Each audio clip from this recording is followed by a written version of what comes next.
78% of Americans are living paycheck to paycheck, and 65% of Americans couldn't tell you how much they spent last month.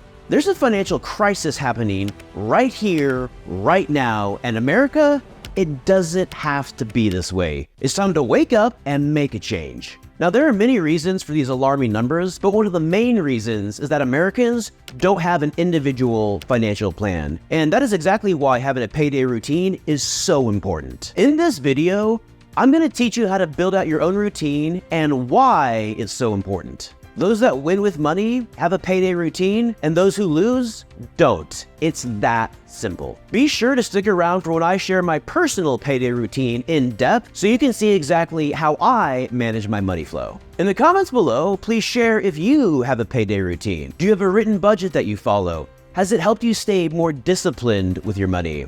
Please share with the rest of us. Step 1, framework and infrastructure. First, you need to build out your money infrastructure, and I'm talking about action through automation. You want to make things as streamlined and efficient as possible every time you get paid.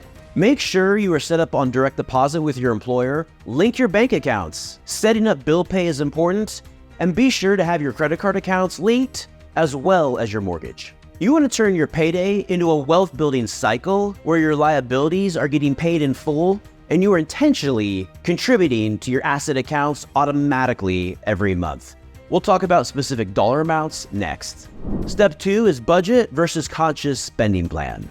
Next, you need to decide what type of personal financial plan you are going to implement. There are several different types of budgets out there. A popular example is the 50-30-20 budget, where 50% of your income is itemized towards essentials, 30% towards wants, and 20% towards financial goals. Zero-based budgets are common for businesses, but have also gained popularity for individuals and families. In a zero-based budget, expenses are more closely criticized and every dollar needs to be accounted for.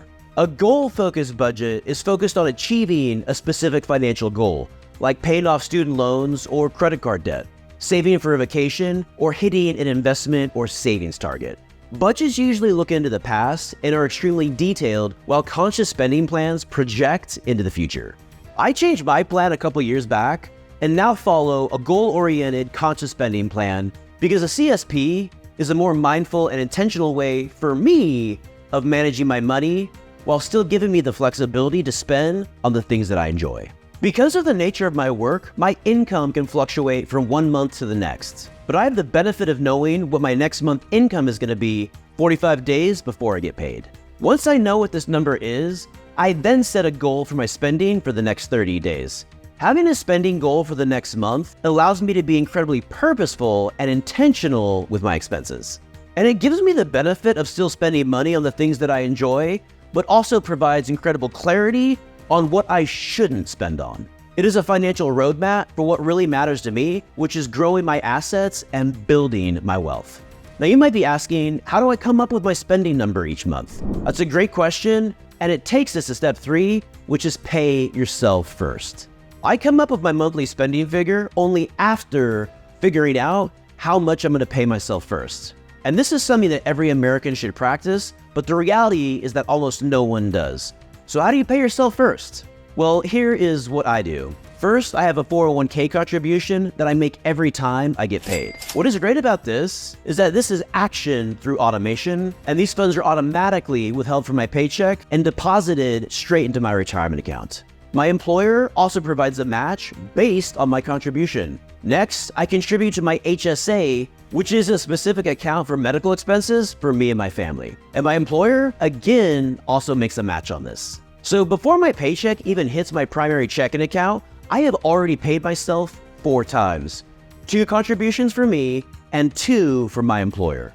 After that, I have $150 that is deposited into a separate checking account with a different bank from my primary account. This isn't my emergency fund, but I call it my rainy day fund. Funds that are available or immediate for outlier expenses that aren't really emergencies, but also are part of my normal spending plan. Then I figure out how much is going to be left over to move from my sweep account into my growth savings account, which is then used for future investments. Even though my income goes up and down, I always try and make this percentage as high as I can. Once I know what amount is going to be contributed towards growth, savings, and investment, it then gives me clarity on what my monthly spending figure needs to be. After I know what my monthly spending figure needs to be, I can be incredibly purposeful with my spending because hitting my savings and investment goals is really, really important. But it also gives me the freedom to spend on things I really enjoy and not sacrifice those. I get to be intentional with my spending and investing. Now, if you can get to a place where you can contribute 20% or more of your income towards your saving and investing each month, that is a great place to be.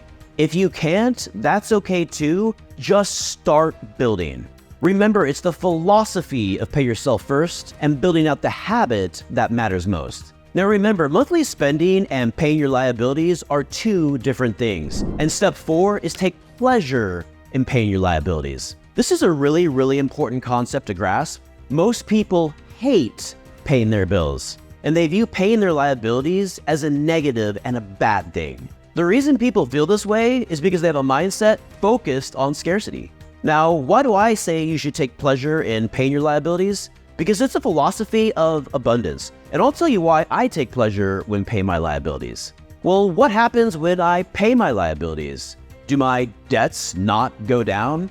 When my debts go down, does my equity increase?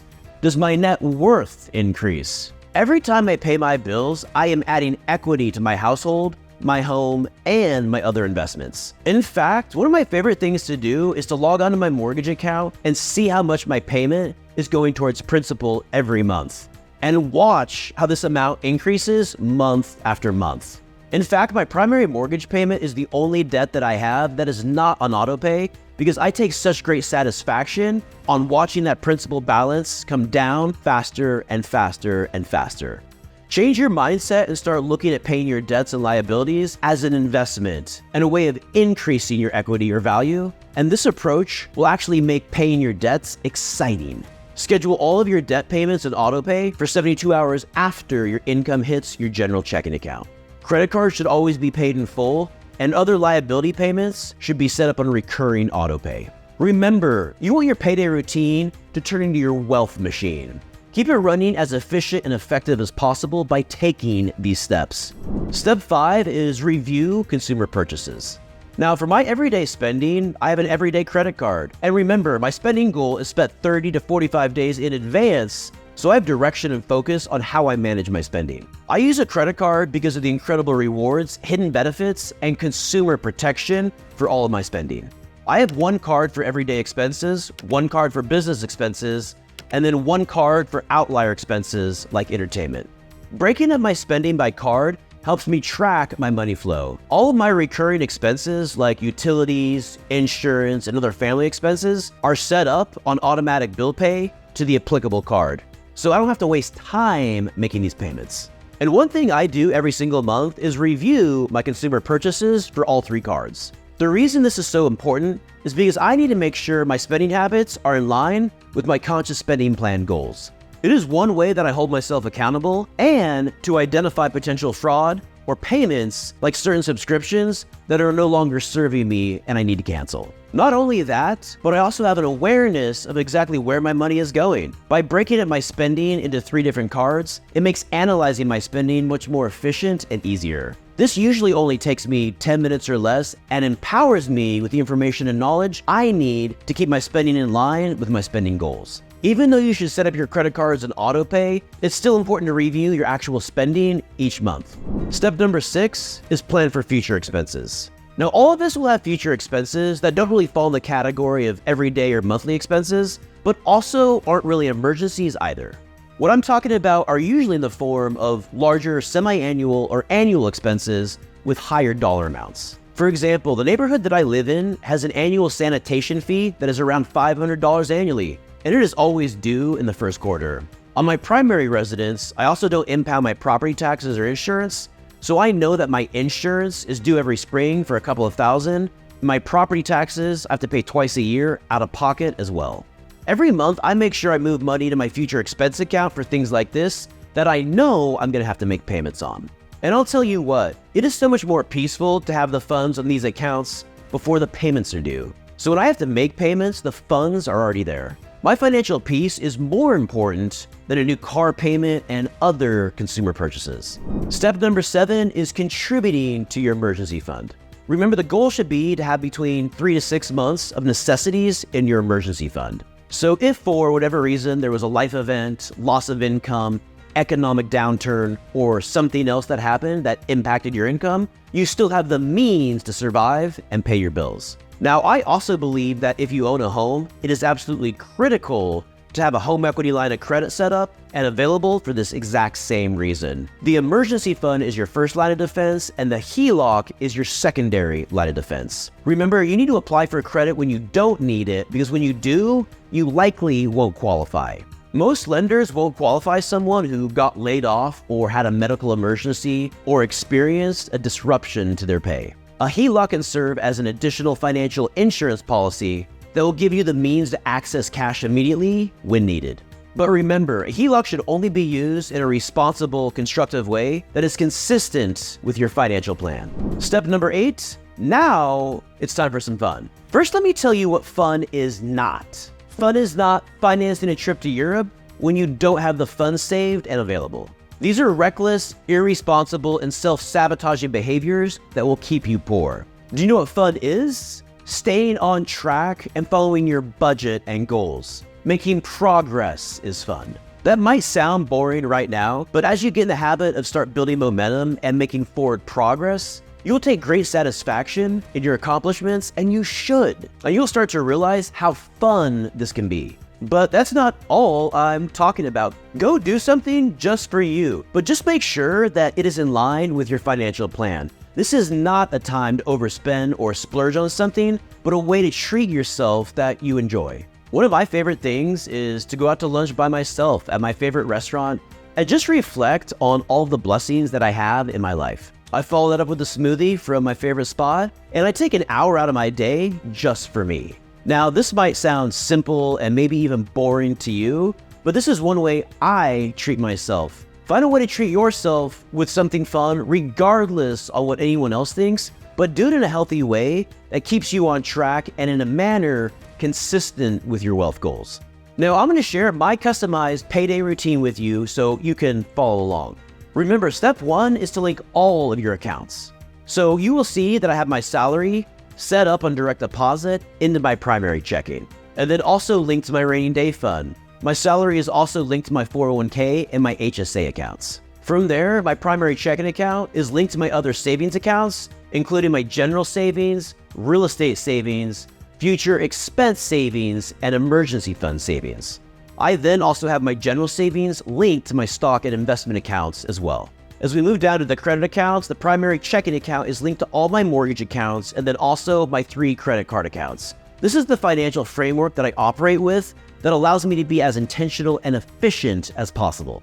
Step 2 is deciding which plan you're going to follow, either a budget or a conscious spending plan. If you recall, I follow a conscious spending plan. Step 3 is my favorite.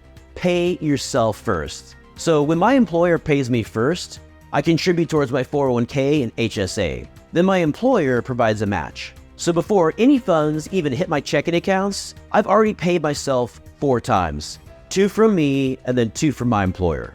From there, I have $150 that goes into my rainy day fund every pay period that is outside my main bank. The balance then goes into my primary checking. Because I operate on a conscious spending plan and have a specific goal each month for spending, I already know what my monthly expenses are, so then I will move the appropriate amount of funds into my general savings, real estate fund, and the future expense fund. Lastly, I also send money every month from my general savings account into my stock account. And this is also set up an automatic transfer, so it happens every single month without me needing to do anything. When you add all of this up, I pay myself 10 times each month. Now we move on to step 4, which is take pleasure in paying your liabilities. And remember, you want to have your liabilities on auto pay 72 hours or later after you get paid, just in case there's ever a holiday or any type of delay with your income. First, mortgages are always paid, and these are linked to my primary checking. Then all 3 credit cards, 1 for every day, 1 for business, and 1 for entertainment, are paid in full. And lastly, I pay my primary mortgage. The account is linked but not on auto pay because I actually really enjoy paying this and watching the balance come down month after month. Step 5 is review consumer purchases. Remember, I do 100% of my purchases on one of 3 credit cards. I never use cash or write checks. The reason for this is because the consumer protection, hidden credit card benefits, and the incredible rewards. Even though my credit cards are automatically paid in full each month, I still want to review each transaction. So I log onto each account and review every transaction for the pay period. This may sound really tedious, but it's not. Once you get used to it, you'll understand where you usually shop and how much you spend. You'll be able to go through this in a matter of 5 to 10 minutes. Steps number 6 and 7 are contribute towards your future expense fund and emergency fund. Even though I have these marked as steps number 6 and 7, I will normally include these when I pay myself first under step 3, because I am so engaged with my numbers that I already know what can go into these accounts. I'm not saying surprise expenses don't happen, because they do. This past month, I had a couple shocking investment property expenses, but I already know these expenses are already coming and they're budgeted for, and so my payday cycle doesn't get disrupted. Step number 8, have a little fun. Treat yourself to something that you really enjoy, but make sure it is in line with your financial goals and don't let emotions take over. Stay disciplined, but do something nice just for you. And remember, building your future, increasing your wealth, and staying on track is fun. So where do you go from here? Start by watching why so many high-income earners are broke to get more great insights on what mistakes to avoid. Until next time, this is Benjamin Adams with American Money 101.